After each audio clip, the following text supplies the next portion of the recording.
नमस्कार अहिल्याजी. आपल्या काळात समाजात न्याय आणि समता स्थापन करण्यासाठी आपण काम केले. तसेच महिलांच्या सक्षमीकरणासाठी, तिला आत्मनिर्भर बनवण्यासाठी आपण खूप मोठे कार्य केले. आपले आदर्श आमच्यासाठी नेहमीच प्रगतिशील राहील आणि राहतील. आपले संघर्ष कसे होते याबद्दल आम्हाला थोडंफार सांगा. सांगते हां.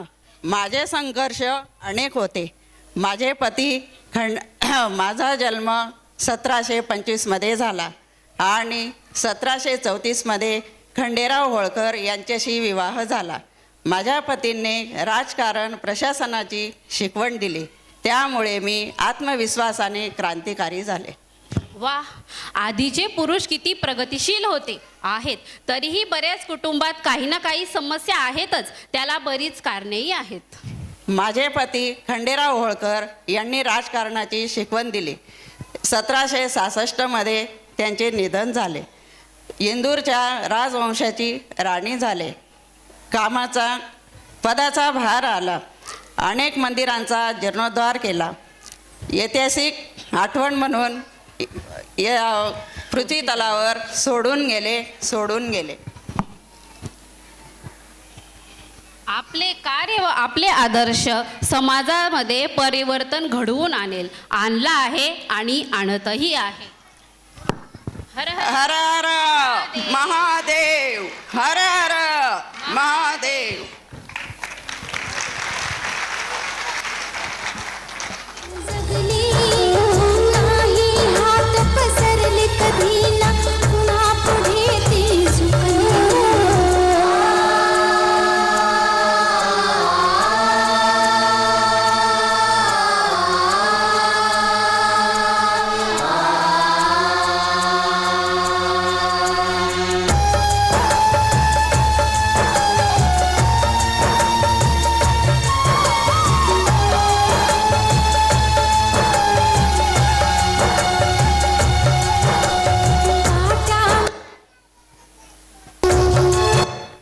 माझे लग्न झाले तेव्हा मी अशिक्षित होते, पण माझे पती महादेव गोविंद रानडे यांनी त्या काळात मला शिक्षणासाठी प्रोत्साहन केले. त्यांनी घराबाहेर समाजाच्या विरुद्ध घराबाहेर जाऊन शिक्षण घेण्यासाठी एक प्रोत्साहन दिले आणि त्यामुळे मी शिकू शकले. तुम्हाला सामाजिक त्रास होता, आजही आहे. स्त्रीला वेगवेगळ्या नजरे पाहिले जाते. खूप वेगवेगळ्या पद्धतीचे प्रॉब्लेम्स आहेत. ही भावनाच खूप खंतदायी वाटते. ज्या काळात स्त्री शिक्षणासाठी विरोध होता, ते लोक घरातून बाहेर निघताना माझ्या अंगावर शेण फेकायचे, मला रानड्याची बायको म्हणून चिडवायचे, माझ्या घरावर दगडफेक केली जायची, माझ्या पतीला धमक्या दिल्या जायच्या. तरीही ह्या समाजाच्या सामाजिक बंधनात तोडून त्यांनी मला शिक्षण देण्यासाठी घराबाहेर पाठवून शिक्षण दिले. आणि आज मी एक समाजसेविका, स्त्री हक्कासाठी लढणारी समाजसेविका म्हणून आहे. अरे रे रे, किती त्रास झाला असेल तुम्हाला. केवढा संघर्ष होता तुमचा. आज आम्हालाही संघर्ष आहे. आमच्या मागे करिअर स्पर्धा, अनुकरण स्पर्धा, त्यामागे आमचा संघर्ष वेगळ्या पद्धतीचा आहे. आणि तुमचा संघर्ष बघितला की आमचा संघर्ष थोडा वाटतो. सगळ्या सुखसोयी आहेत आज, पण तरीही आमच्या मनाची शांती हरवली आहे. आमच्या मनाची शांती हरवली आहे. धन्यवाद.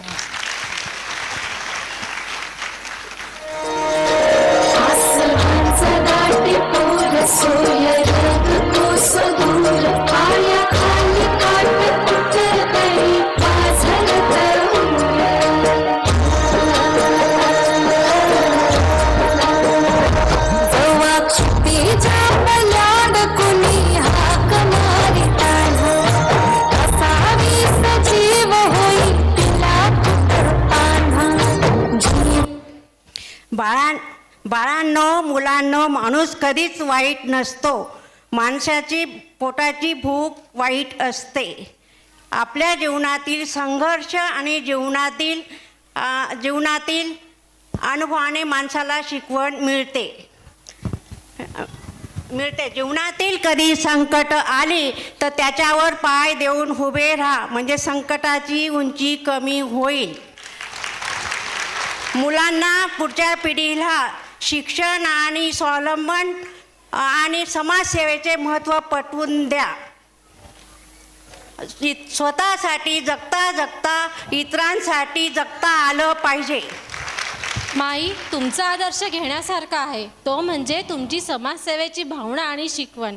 तुम्ही तुमच्या जीवनात पोरक्यांच्या माय झाला, तो त्यांना शिक्षण दिले आणि स्वावलंबनाने जगण्याची प्रेरणा दिली. मी जीवनात कधी हार मानली नाही बरं. स्मशानाच्या राखेतून सुद्धा उभी राहिली. दुसऱ्यांच्या लेकरांना नीट सांभाळावं म्हणून मी माझ्या लेकराला अनाथ आश्रमात ठेवलं. संपूर्ण देशात परदेशात जाऊन निधी जमा व्हायचा आणि माझ्या लेकरांना गरजा पूर्ण व्हायच्या. आणि कारण मला असं वाटायचं की भाषण आहे तर राशन आहे. म्हणून मी माझ्या लेकरांची माय झाले. मी माय झाले. माई, माई, आपल्याला आपली ओळख आपलं धैर्यानं आणि संघर्षानं होते. शिक्षण घेतलं आहे, ते आता समाजात वापरण्याची वेळ आली आहे. पुढची पिढी बदल घडवू शकते. तिला योग्य दिशा मिळायला हवी, ती तुम्ही दाखवून दिली हो माई. मी आज तुमच्या आशीर्वादानं कृतीतून उत्तर देईन. मग आजपासून तक्रार नाही, कृती करेन. तुमच्यासारखं मोठं व्हायला जमलं नाही, प्रयत्न नक्की करेन.